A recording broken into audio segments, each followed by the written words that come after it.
అసలు తను నా కూతురే కాదు. కానప్పుడు నేను తననెలా ఒప్పుకుంటాను? వద్దు నాన్న.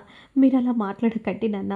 మీకు నచ్చని వ్యక్తిని నేను పెళ్లి చేసుకున్నానని మీరలా మాట్లాడి నా మనసును గాయపరచకండి నాన్న. మీకిష్టం లేని పెళ్లి చేసుకున్నది నిజమే నాన్న. అలా అని మీ కూతుర్ని కాదు అని అనడం మాత్రం కరెక్ట్ కాదు నాన్న. మీ మనసును నేను బాధ పెట్టాను. కానీ నేను మీ కూతుర్ని కాదు అని మీరు మాత్రం అలా మాట్లాడకండి నాన్న. ఏ రోజైతే నాకు నచ్చని వ్యక్తిని నువ్వు పెళ్లి చేసుకున్నావో ఇక ఆ రోజే నువ్వు లేవని నేను నిర్ణయించుకున్నాను. నాకు ఒకే కూతురు నక్షత్రాని. నక్షత్రాని డాన్స్ చేయాలి. నువ్వు ఏ మాత్రం చెయ్యడానికి వీల్లేదు. నాన్న వద్దు నాన్న. ప్లీజ్ నాన్న.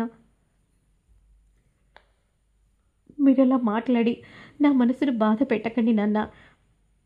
నువ్వెంత చెప్పినా సరే ఇప్పుడు నేను వినే పరిస్థితిలో నేను లేను. అలాగే నువ్వు డాన్స్ చేయడానికి వీల్లేదు. అప్పుడు వెంటనే ఒక పెద్దాయన ఇలా అంటూ ఉంటారు.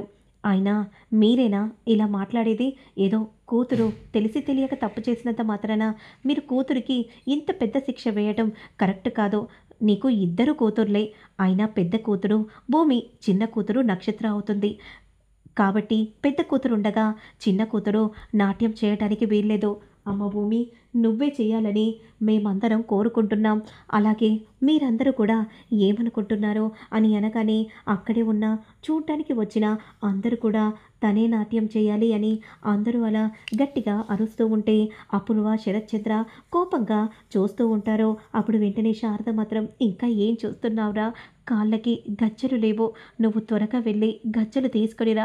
గజ్జెలు పెట్టుకొని భూమి నాట్యం చేస్తుంది అని అనగానే అప్పుడు వెంటనే గగన్ భూమి వక్క అలానే చూస్తూ ఉండిపోతాడు. ఇక ఏం చెప్పాలో అర్థం కాక అలానే చూస్తూ ఉంటే ఏం చూస్తున్నావురా? వెళ్ళరా, వెళ్ళి భూమి గజ్జెలు తీసుకునిరా, వెళ్ళి భూమికి తొడగరా, తొడుగు అని శారద అనగానే వెంటనే గగన్ పరిగెత్తుకుంటూ వెళ్తూ ఉంటాడు. అప్పుడు వెంటనే అక్కడే ఉన్న గజ్జెలను గగన్ తీసుకుంటాడు. భూమి దగ్గరికి పరిగెత్తుకుంటూ రాగానే భూమి అలానే చూస్తూ ఉండిపోతుంది ఎంతో సంతోషంగా. ఇక శరత్చంద్ర, అపూర్వ మాత్రం కోపంగా గగన్ని చూస్తూ ఉంటారు. ఇక అప్పుడు వెంటనే గగన్ కూర్చుంటాడు. తన కాలిని తన వేళ్ళతో పట్టుకొని వెంటనే తన కాలికి గజ్జెలను తొడుగుతూ ఉంటే భూమి చాలా సంతోషంగా చూస్తూ ఉంటుంది. నేను నిన్ను కోప్పడుతున్న మాట నిజమే. నువ్వంటే కోపం. కానీ నీ కల చనిపోకూడదు. అందుకే అందుకే నేను ఇలా చేస్తున్నాను అని అనగానే ఇక గగన్ మాటకి భూమి చాలా సంతోషంగా అలానే చూస్తూ ఉంటుంది. ఇక నక్షత్రం మాత్రం కోపంతో రగిలిపోతూ ఉంటుంది. ఇక అప్పుడు వెంటనే అమ్మ ఇక నాట్యాన్ని ప్రారంభించమ్మా, నాట్యాన్ని ప్రారంభించు అని అనగానే భరతవేదం నా పాట మొదలవుతుంది. ఇక ఆ పాటకి భూమి నాట్యం ఆడుతూ ఉంటుంది. అందరూ కూడా ఎంతో సంతోషంగా చూస్తూ ఉంటారు. ఇక గగన్ మాత్రం అపూర్వ మీదే దృష్టి పెడుతూ ఉంటాడు. అంతలో ఏం చూస్తున్నారా? త్వరగా మీరు ఏదో ఒకటి చేసి ఆ నాట్యాన్ని ఆపండి అని సైగ చేస్తూ ఉంటుంది.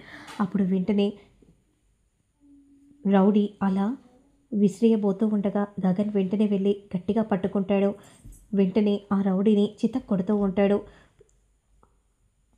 అమ్మా, నువ్వు మాత్రం నాట్యాన్ని ప్రారంభించాక ఆ మంట అగ్ని జ్వాలల్లో ఖచ్చితంగా పడాలి. అప్పుడే ఆ దేవుడి ఆ దేవుడి పటాభిక్ష మీపై ఉంటుంది అని పంతులు గారు అంటూ ఉంటారు. నాట్యం నువ్వు మ్యాట్పై ఖచ్చితంగా చేయాలమ్మా.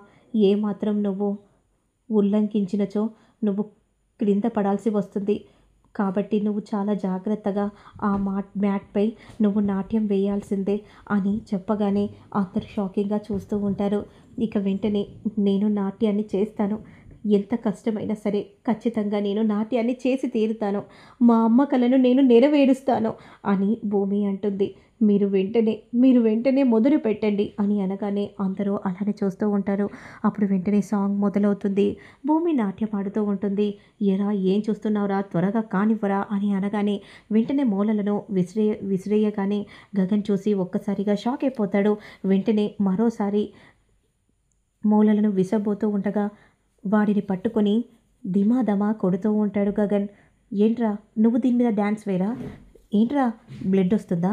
మరి అక్కడ కూడా తను అలా చేస్తే బ్లడ్ వస్తుంది కదా అని ఈ విధంగా గగన్ కోప్పడుతూ చెడాపెడా రౌడీని కొడుతూ ఉంటాడు. మరోవైపు భూమి ఆ మూలలపై నాట్యమాడుతూ ఉంటుంది.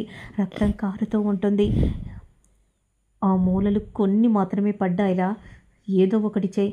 సరే మేడం అని అంటూ వెంటనే ఇక ఏదో ఒకటి చేయబోతూ ఉన్న సమయంలో గగన్ అపూర్వాన్ని గమనించి పరిగెత్తుకుంటూ వచ్చి ఆ రౌడీని కొడుతూ ఉంటాడు.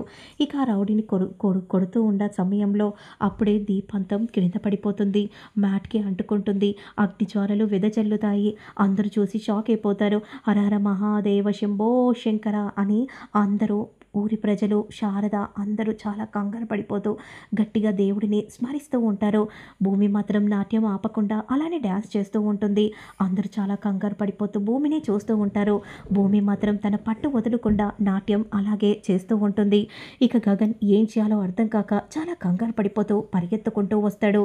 ఇక భూమి అగ్ని జ్వాలలపై అడుగు వేయబోతూ ఉన్న సమయంలో వెంటనే పరిగెత్తుకుంటూ వచ్చి ఆ అగ్ని జ్వాలల్లో గగన్ పడుకుంటాడు. అంతలో ఆ గగన్పై భూమి అడుగు పడుతుంది. అందరూ గట్టిగా హరహర మహాదేవ శంభో శంకర అని అంటూ అరుస్తూ ఉంటారు. ఇక అప్పుడు వెంటనే అలా నడుచుకుంటూ వెళ్ళి తన దీపాన్ని దేవుడి అగ్ని జ్వాలల్లో వదలగానే ఇక అప్పుడే శివయ్య రూపం దర్శనమిస్తుంది భూమికి. చూసావారా, ఆ దేవుడి కరుణ భూమిపై ఉందంటే ఎప్పటికైనా తన గురించి అర్థం చేసుకోరా అని శారద గగన్ని అంటూ ఉంటుంది. గగన్ కూడా చేతులెత్తి దండం పెడుతూ ఉంటారు. అప్పుడు వెంటనే గోరింటాకు మాత్రం అపూర్వతో, చూసావా అమ్మాయి, నువ్వెన్ని ప్లాన్స్ చేసినా కూడా చివరికి ఆ భూమియే గెలిచింది. దేవుడు తన వెంటే ఉంటాడు. ఇప్పటికైనా అర్థమైందా? నువ్వు ఆపుతావా పిన్ని అని అంటూ అపూర్వ అక్కడ నుండి వెళ్ళిపోతూ ఉంటుంది. ఇక కట్ చేస్తే నెక్స్ట్ సీన్లో మాత్రం ఏంట్రా అలా కూర్చున్నావని చెర్రీని అడుగుతూ ఉంటుంది మీరా. ఏం లేదమ్మా, డిన్నర్ చేయవా? చేయాలని లేదు. మరి జ్యూస్ ఏమైనా తీసుకొని రమ్మంటావా? వాటర్ మిలన్ జ్యూస్ తీసుకొని రామ్మా. సరే ఇప్పుడే చేసి తీసుకొని వస్తాను. ఐస్ పీసెస్ కూడా వేయడం మర్చిపోకమ్మా. సరేరా అని అంటూ కిచెన్లోకి వెళ్తుంది మీరా. ఇక అప్పుడే అదంతా చూసిన నక్షత్ర, నువ్వు అలా సంతోషంగా ఉండడానికి వీల్లేదు బావా. నిన్నేదో ఒకటి చేసి నేను చెడగొడతాను కదా. అత్తయ్య నేనున్నాను కదా, మీరేం చేస్తున్నారు? జ్యూసా? నేను చేస్తాను. చెర్రీగాడి కోసం నేనుండగా మీరెందుకు అత్తయ్య, జరగండి అని అంటూ కావాలనే వెంటనే మీరాని అక్కడ నుండి తప్పిస్తుంది. అక్కడ నుండి మీరా వెళ్ళిపోగానే అక్కడే ఉన్న ఎండు మిరపకాయలు తీసుకొని ఆ జ్యూస్లో పడుతుంది.